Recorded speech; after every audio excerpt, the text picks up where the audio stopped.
Welcome to The Actor's Choice, where the actors and actresses have a chance to talk about themselves and their careers. Join us now for the next hour as we explore the marvelous industry of acting by actors and actresses from today's exciting show business world. And now, direct from Hollywood, here's your host, Ron Brewington. Hi, everybody. I'm Ron Brewington, and welcome to The Actor's Choice. Roll it, Tony. Hey, man, hey. Guess you don't believe my church. The Church of Divine Economic Spirituality. Yeah, that's right. I don't believe in it. Then you don't believe in God. Not your God. My God's doing all right by me. Yeah, Why don't you climb on board and believe in me? And for a small fee, I'll set you free near the God to thee. Praise you, honey. Praise you. Because it's better to have money and not to need it than to need it and not to have it. Brother, And there's a good place in this world for money. Yes, sir. And I know where it is. It's right here in my pocket. Hey, give me some. You talking just like a pimp. Ladies and gentlemen, you have just seen the first movie role of our first guest today. Now, over the past 40 years or so, this gentleman has gone on to become an award-winning, well-known actor, director, producer, writer, humanitarian, and a whole lot more. Ladies and gentlemen, please welcome Bill Duke. Greetings, Bill. God bless you, my brother. Thanks for having me on. My pleasure. And welcome back again, because you've been on us, this is your third time now. Yes, sir. Yeah. First of all, where are you from originally? A place you never heard of called Poughkeepsie, New York. All right now. Poughkeepsie. Yes. I'm from Harlem, and we used to go to Poughkeepsie for doing road races and things like that. Wonderful city. Bill, as you began your career as an actor in New York City theaters, performing in plays, take us back to those days. Well, the great Melville Van Peebles gave me my first break. And, I started out on the stage, and on the stage, I just was afraid of cameras and stuff, but I got over that fear and went to AFI. Good. We talk about that when we do this show. That's a bone that I pick, where a lot of people come out here in Hollywood, they'll do film, they'll do TV, but they won't do stage. Stage is where you learn the most, man. You're in front of an audience. You only get one shot. There's no take two. We just saw a clip, sir, of the 1976 cult classic film Car Wash. I mean, what a cast for you for your first movie role. Richard Pryor, the Pointer Sisters, Ivan Dixon, and many, many more. Tell us about your role in this film, sir. Well, Abdullah was a rebel, and it was kind of who I was at the time, coming up in the 60s. And, we were fighting against the system, as we call it. And Ivan Dixon was one of the best human beings and one of the greatest actors I ever worked with. So it was a great message of the movie, and the great Michael Schultz directed it. Okay. How much of Bill Duke was in that character? I would say 200%. Go ahead. What was it like at the time as being the director of the 1984 film The Killing Floor, as well as the historical story behind that film? Historical story was the unionization of the Meatpackers Union. And great Moses Gunn and other great people were in it.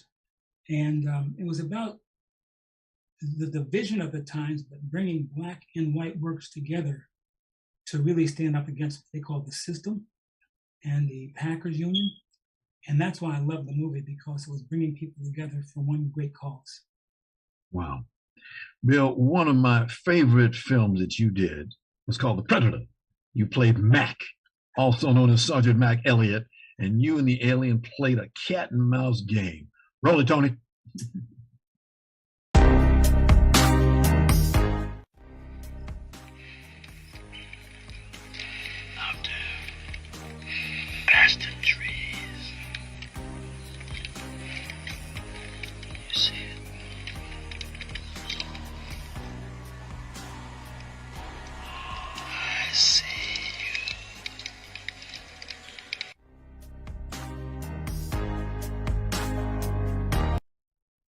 Wow.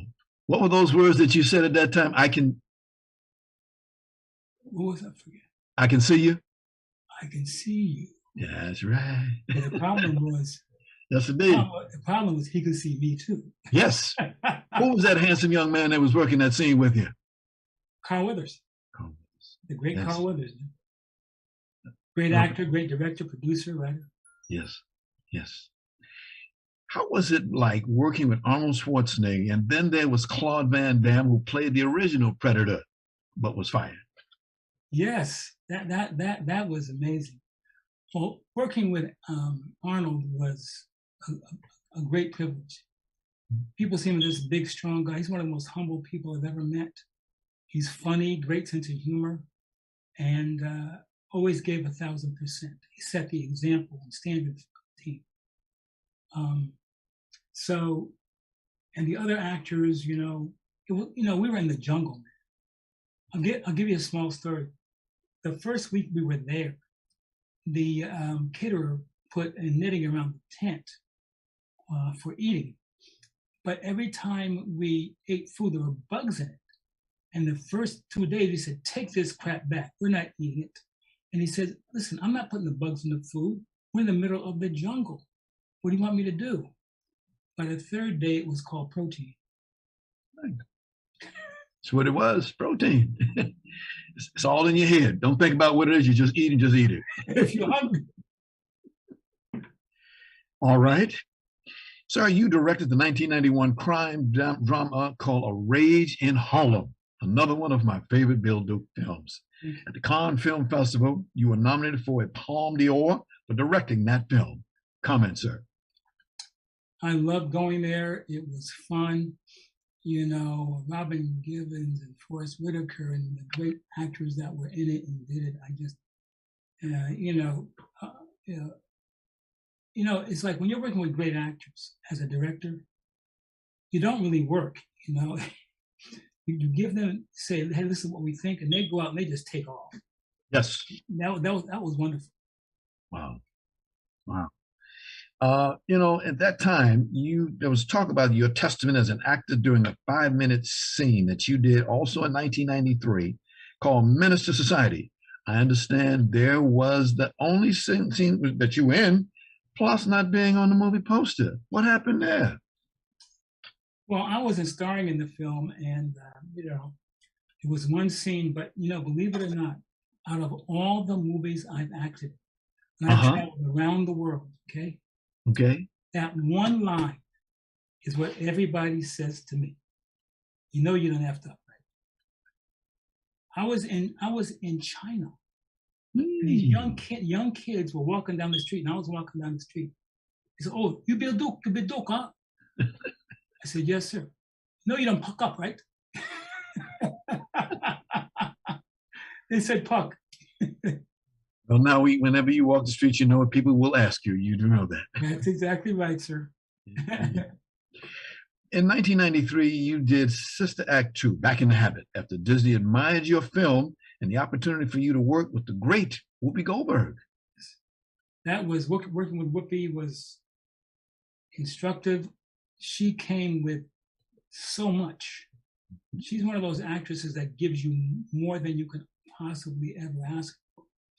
And it's just about editing her greatness. She's in a kind heart, good spirit, collaborator. She was the best. Okay. You were the executive producer, director in the 1997 Hoodlum. How was it like working with two marvelous, renowned actors, Cicely Tyson and Lawrence Fishburne? Oh, God.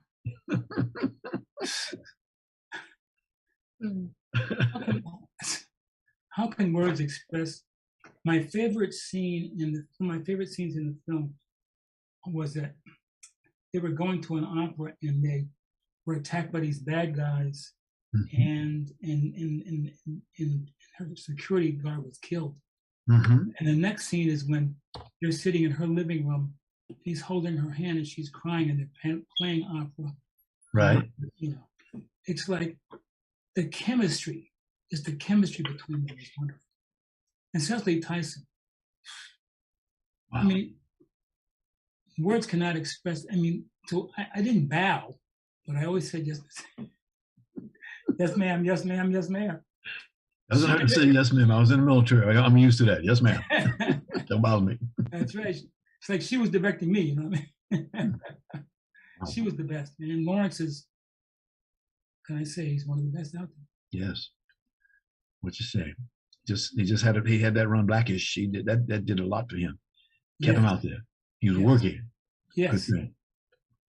Well, you've been a recipient of many honors, sir, including a Lifetime Achievement Tribute, which the Directors Guild of America presented to you in 2010. What's your thoughts about that occasion? Oh, man. So many people and friends showed up that I had no idea liked my work, and it was a blessing. Okay. It was a blessing.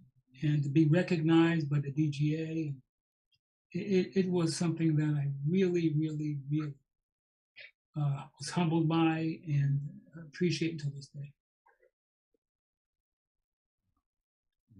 Interesting. Okay. In 2011, you directed a documentary film called Dark Girls. Tell us about the film, which was nominated for the NAACP Image Award. I understand the film aired on OWN. Yes. Also went on to become one of the most successful documentaries. It was based on my sister's life. Unfortunately, died recently. But it was what she and I went through as children because we were dark complected. Yes. And how we were treated because of the complexion of our skin. And we were judged based upon that, not who we were, but how we looked according to certain people. And the horrible thing is, it wasn't just white folks, it was people within our own race. Yes. Because in those days, if you were light-skinned, what they call good hair, yes, you were beautiful. Yes. If you were dark and you had my kind of hair, it's called naps. Naps.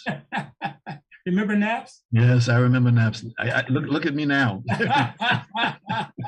That's my naps up there. That's your naps up. Good, you crazy. Crazy. Sir, you recently starred last year in an American period crime thriller film called No Sudden Move. What was that like? Oh man, it was a great experience. Okay. I think it was Steven Soderbergh who directed it, and it was one of those films where I played the head of the gangster mob. Okay. In Chicago, and it was working with wonderful actors, great director, great script, and it was fun. Okay. It was fun. All right. Let's see. The year was about 2019. You became a member of an organization called the History Makers. Remember those guys? Yes. It's, how can I say, a great organization. It's always great people give you recognition. Yes. It's not about ego. It's about, how can I say, recognizing your contributions. Okay. And letting people know about, that's always something positive. Does that make any sense? Yes. We got moments, just a few more moments, but before we leave, we gotta say this to you. Ladies and gentlemen, this gentleman will have a birthday on February 25th. 26th. 26th, excuse me. Okay. And also a book launch. Tell us about that, sir. I have several books that are coming out. Okay. One is Bill Duke's 40 Years Behind the Screen and on camera, and it's about my history. We have nuggets in there that I think can help young people that are coming into the industry now. Another is called The Journey. It's an animated book. It talks about the journey of life itself. And then I have a poetry book, Works of the Invisible Man. It's my poetry book. So we're launching all three. And most importantly, my network called Unite. It's all about the positive news that's going on around the world, because you hear the news now, it's negative. This is about positive news, and it's coming out in April, my network. Really, the grass does not grow under your feet. Hey man, I don't know how many days I got left, but I'm gonna keep hopping. Bill Duke, thank you so very much for stopping by today. Happy birthday on February the 25th. Continued success in your many, many endeavors. God bless you, brother. Thank you so much for having me. I appreciate it. My pleasure. As usual. Thank you. Ladies and gentlemen, the one and only Bill Duke. This is the Actor's Choice. I'm your host, Ron Brewington. Ladies and gentlemen, we'd like to let you know that we are asking our Actor's Choice squad, that's you, to help us get former baseball player Curt Flood into the Baseball Hall of Fame. Now, Curt passed away January 20th, 1997, and he was the husband of one of our wonderful guests, renowned actress Joddi Pace. All you got to do is call us at the office, 213-349-3941. Ladies and gentlemen, we sincerely thank each and every one of you for being a part of this magnificent award for a great baseball player. Okay, thank you. Roll it, Tony. Let's do this!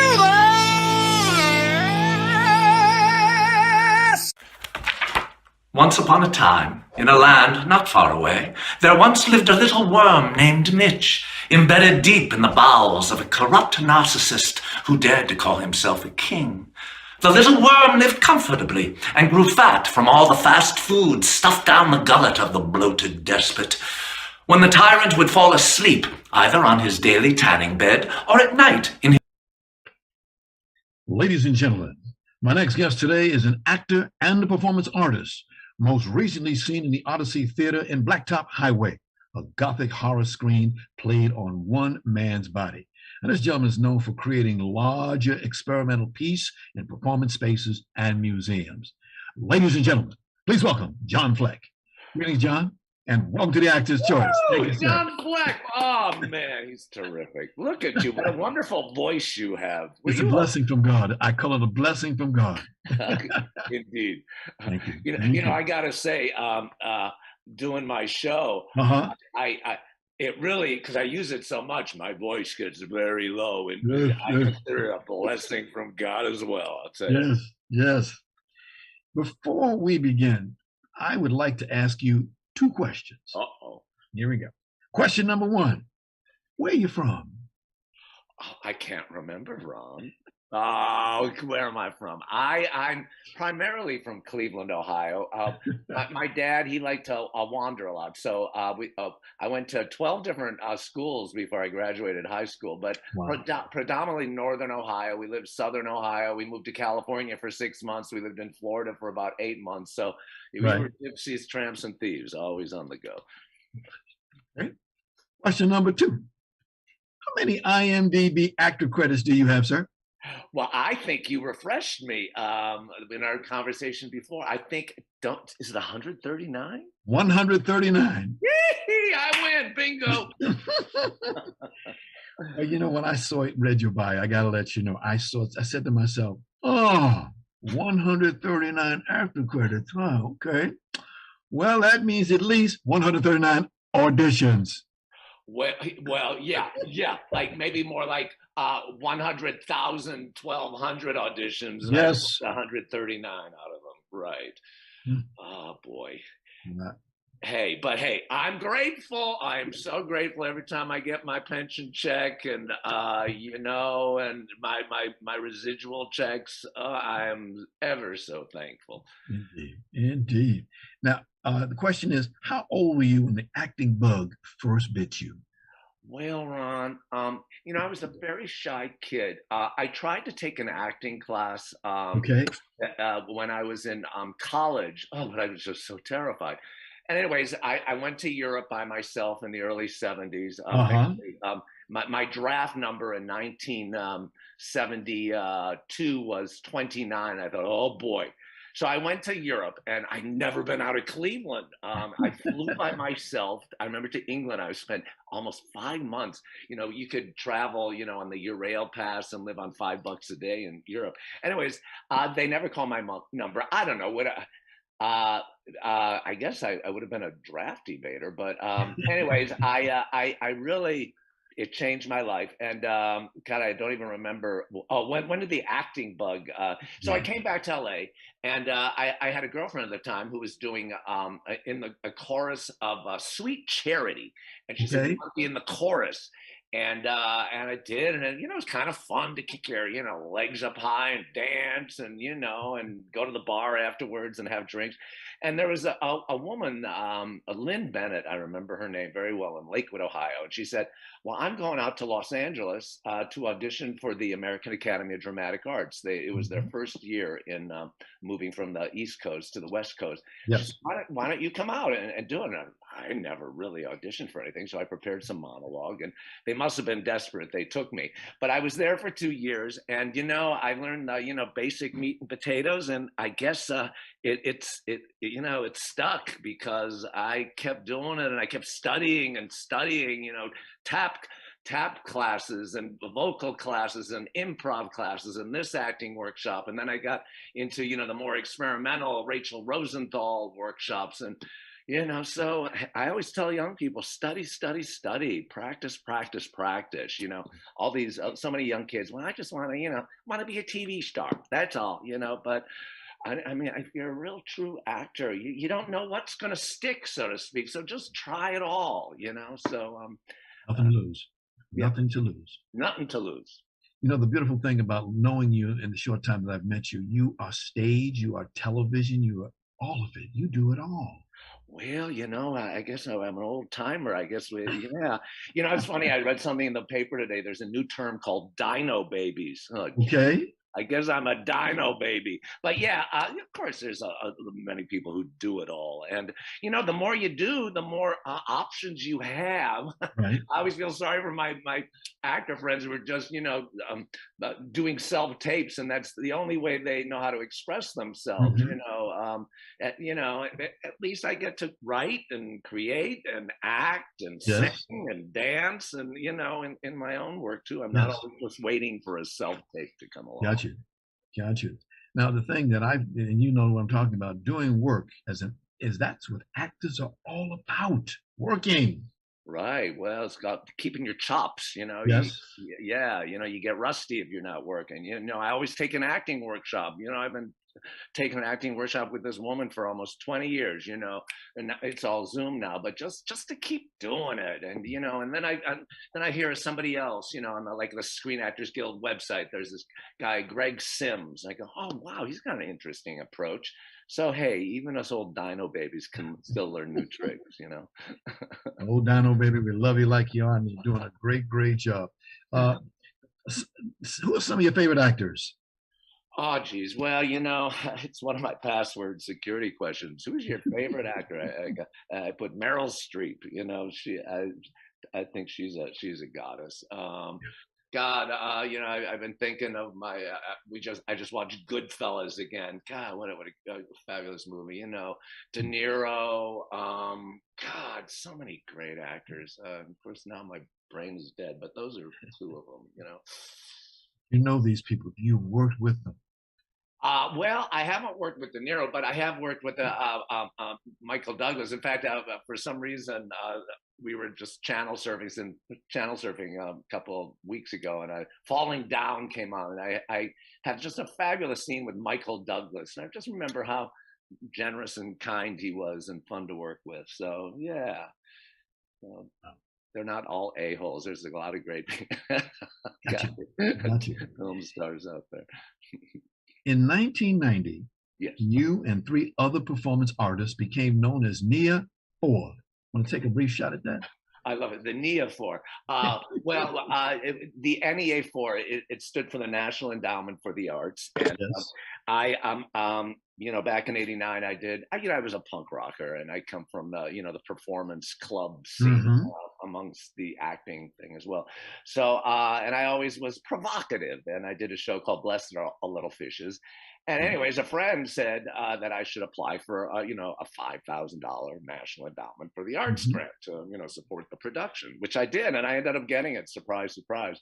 But that year, Jesse Helms, Senator Jesse Helms, and a few other Dana Rohrabacher, congressmen, objected to these grants, 4 grants being funded because our work was controversial, it was sexual, and 3 of us were gay, so and we were dealing with sexual themes. So So we were awarded our grants, but then big like that, they had rescinded them. So it created a big backlash, and I will forever be a footnote in art history books, one of the NEA 4.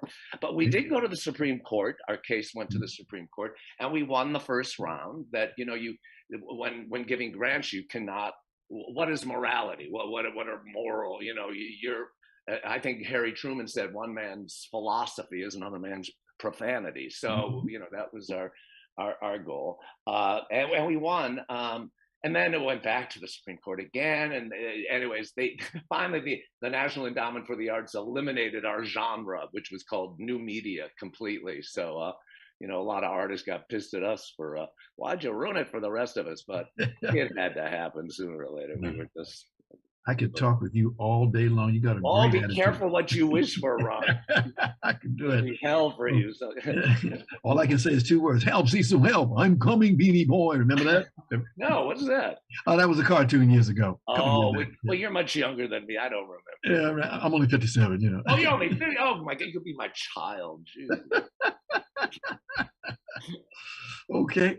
John Fleck. Yes. Okay, you're doing a play right now called It's Alive, It's Alive. From what I see, the Odyssey Theater is a favorite theater for you, right? Well, favorite for me, the Odyssey Theater has been very supportive of me and encouraging me to do this work. We, David Schweitzer and I, my co-creator here, we did a workshop in September, just 5 months ago, and Beth Hogan, she liked it so much, she said, let's bring it back for a full run. So we've been working our little butts off, you know, getting the kinks out of it, and whatever kinks do work, making it kinkier. But you know, we're fine tuning it, and it's quite a, you know, a living entity. It's alive. It's alive. We got a video of you and the appreciation that you have for Odyssey Theater. Oh, Tony, would you run that, please? here's my call of action. Please come to the Odyssey Theater to see John Fleck. It's alive. It's alive. Directed and developed with David Schweitzer, running for 5 weekends, opening Saturday, February 19th. It runs Saturday at 8 o'clock, Sundays at 5 o'clock for 10 shows. And all I can say is, a dream is a wish your heart makes.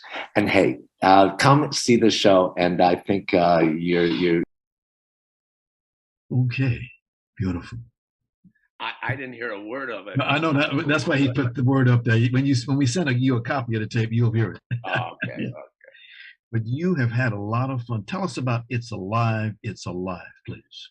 Well, you know, we started working on this in May of 2020. David Schweitzer pitched it to Beth Hogan that we create a special cabaret theatrical event. It was, you know, just 3 months into the pandemic where everything was shut down. And we would stage it in the parking lot of the Odyssey Theater since we couldn't be indoors. You know, everybody would be separated, you know, 10 feet apart. And anyways, we were going to do it August of 2020. And then we had to postpone it because, you know, nothing was allowed. And then, you know, tick, tick, tick, tick. And, you know, the baby's incubating and, you know, tick, tick, tick. So, and I created this kind of, not opera, but it's operatic in its own way. The story of a COVID molecule who's actually like a superhero, like an emissary of love, and we totally misunderstand their intentions, that they're here to save humanity. God. And then I play on the other spectrum, like this kind of right-wing conspiratorial, you know, man, but, you know, anyways, and then I play me in the middle, trying to figure it all out, just as the, you know, a regular human, me, myself. So anyways, hey, baby is going to be born on, next Saturday on February 19th. And let's hope baby has legs with which to run on, you know. We got a couple of still photos of you. Here's one of them. There you go. There you go. Thank you, Tony. Yeah, well, there I am in my little molecule helmet.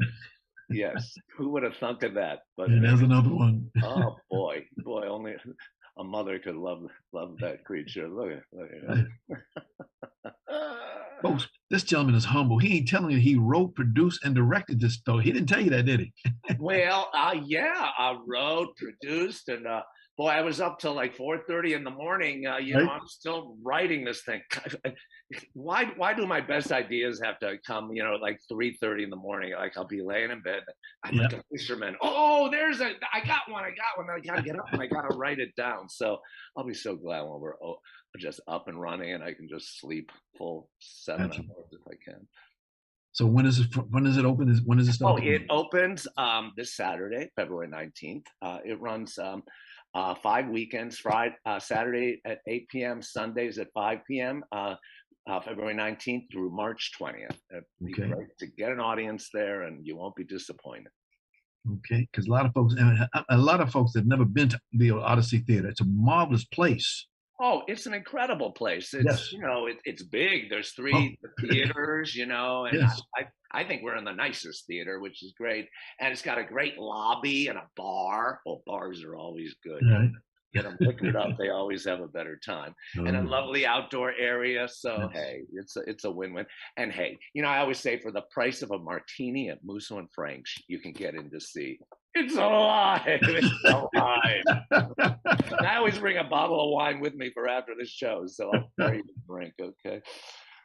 And of course, all pandemic control is going to be in of effect. Course. Yeah. You know, we have a demarcation, a line. You know, you have to be so far, and I think people still have to show proof of vaccination to get in and wear a mask inside.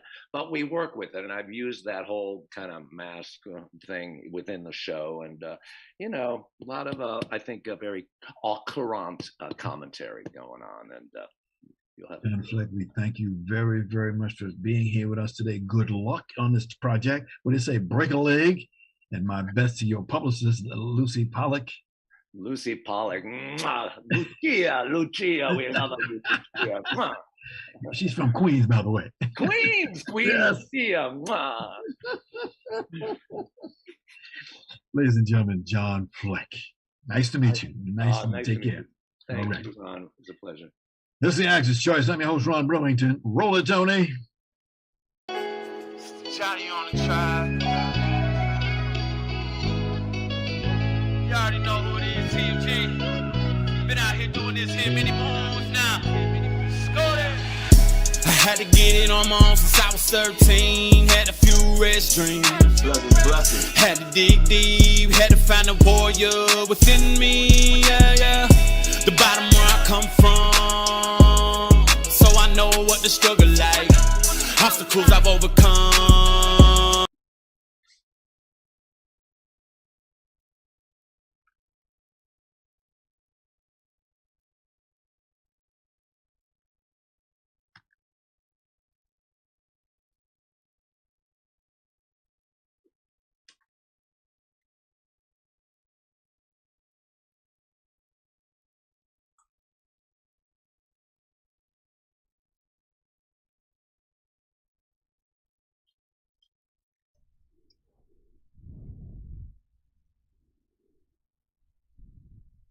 Mr. Sten Joddi, you there? Yes, sir. Yes, sir. How you doing? Blessings. I think we lost Ron, but we're going to go ahead and just keep the party going. If you don't mind introducing yourself until we get Ron back, that would be awesome. Kings Jazz, Stongo, Sten Joddi, Jeff Kudos, Muskogee Nation of Oklahoma, Coxsoggy Clan of Arbika Stomp Grounds. And what I said is, hello, how are you doing? Sten Joddi is what they call me. I'm Muskogee Creek Nation of Oklahoma, and that's where my people are from. I think we got a map up there showing exactly where it's at. Yeah, definitely. Yeah, I grew up in Glenpool, and that's like South Tulsa, on the edge of South Tulsa. And yeah, that's me, man. I now reside in North Iowa, Mason City. Oh, nice. And yeah, man, I'm just honored to be here, be on the show. I appreciate it. And I know exactly where it's at. I'm originally from Kansas, and I'm only an hour away from Tulsa, so I know where that's at. Oh, okay. Yeah. So, Excuse me. So you're a hip hop artist, is that correct? Yeah, I mean, that's one of the things I do, you know. I've been rapping and tattooing since I was probably about 13. Oh my gosh. Well, I definitely can see the tattoos, and I'm an admirer. I think I'm a little scared to do it myself, but Yeah, man. I mean, it's something. It's a lifestyle. It's not, you know. I know there's a lot of people out there that start off like that, but you know, this is definitely a lifestyle. It's been a part of my life ever since forever. It feels like so. Yeah. Well, so tell us. I know this is one of Ron's questions. You know, first he asked where you're from, which we got that, but how did you get started in wanting to be in the entertainment? Because you know, music, acting, and all that stuff. That's, you know, being in Oklahoma. I know being from Kansas, that's definitely something that people always go, how do you go from Oklahoma to becoming in entertainment? Well, I mean, you know, growing up, man, hip hop was always a part of my life from a very early age, and TV and movies, music videos. I mean, I'm a '90s kid. I'm an '80s baby, so I mean, I grew up in the era where we sat in front of the TV and we watched cartoons and music videos and played video games, and it was just a part of my life, man. And you know, so when I got of age, I just started kind of writing my own music. Around the same time, I started tattooing on myself, you know, and they just kind of became a thing, you know. That's what this is, Tattoo Music Group. So that's kind of my little brand, and you know, that's kind of my way of life. And it just turned into that, you know, creating TikTok videos, lip syncing old funny movies that I used to watch, and like even some new stuff, and comedians out there. TikTok was fun, man, during the pandemic. So it made a lot of people famous. The pandemic. And I salute it, you know, because I mean, even though I'm 39, man, my daughter, she wanted me to get one, and I just decided to go ahead and jump on there and do some funny stuff, as well as educational stuff, indigenous education and history and stuff like that, and activism. And we just, you know, and it just kind of blew up from there. And that's really where, you know, the entertainment and TV started to kind of come into play. So yeah, I actually find you know, the internet when it comes to Instagram and Facebook and, you know, all these other platforms now that have made not necessarily just made people famous, but has given people voices that normally would not. And I definitely appreciate that. And so tell us, what was one of your first projects that you got involved in? Well, the very first thing that I've ever done, I mean, as far as any acting goes, is Reservation Dogs. That's my first jump in, leap into the acting game. And all thanks and praise go to Taika Waititi and Sterling Harjo and the whole FX team and the whole situation, Mid Thunder casting. Think we have Ron back on. So Ron, go ahead. Yes, sir. Oh, we had a power failure here in my studio. Everything was wiped out. Oh no. Oh yeah. Tony said he asked you a couple of questions. I got a few for you. The one thing that happened is you grew up in Oklahoma, right? Yes, sir. What was it like growing up there?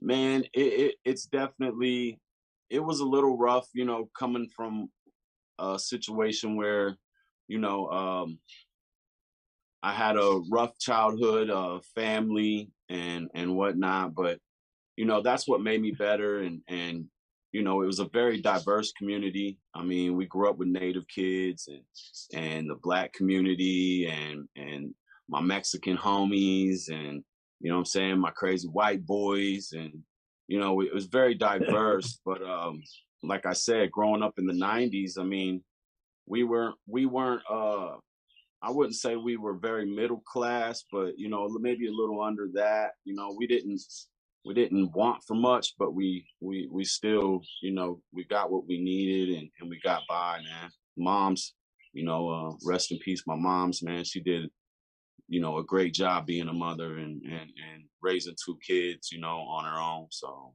you know what I mean? Okay.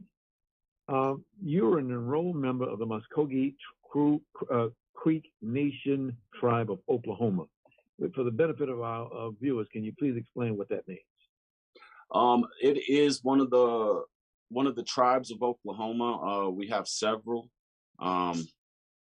They walked on the Trail of Tears, and that's where my people come from.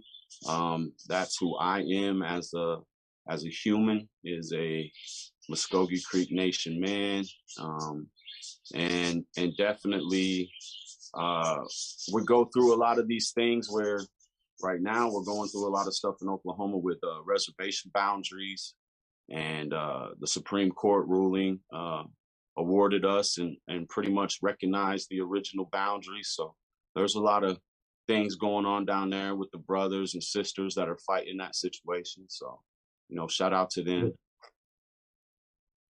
Yes. What made you, after all you've been through, what made you decide to get into acting? Yeah, that's what I was kind of answering right before you popped on here. It was a random thing, man. Like I said, internet came into play, TikTok, YouTube, and of course my music and doing videos over the years. And, you know, being bored during the pandemic, I got on TikTok and just started lip syncing old movies and comedians and stuff like that, and just having fun, man. And eventually I believe, you know, my hip hop and the internet kind of made their way to somebody's desk. Shout out Mid Thunder Casting. It made it to somebody's computer and somebody's email, and I was there. So they gave me a call and, you know, wanted me to audition for this part in this show. And it's just been an honor since, man. It's been a real cool trip, and it's awesome. So. Okay. So far, how you like doing it? How you like? Because, you know, a lot of people get bitten by that bug and they want to stay with it for the rest of their lives. They truly love acting. You know, like I said, this is the first time that I've ever did anything like this, but at the same time, it was fun.